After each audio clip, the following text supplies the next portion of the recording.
Hey guys, welcome back. So in this video, I'm going to show you how to delete Google Play Store payment method.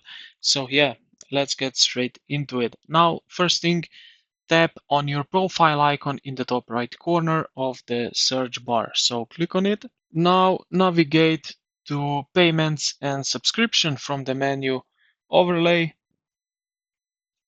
All right.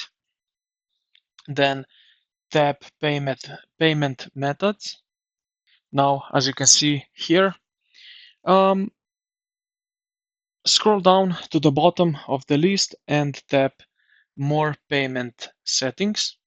So now we were navigated here to the basically to the Google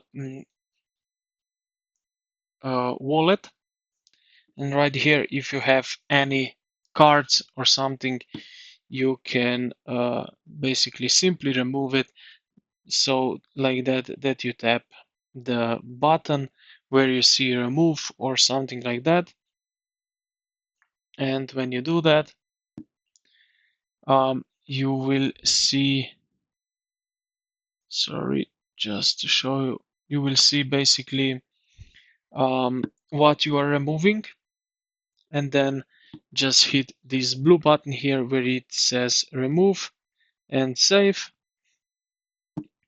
And just like that, we just have removed one card. Now we have just one.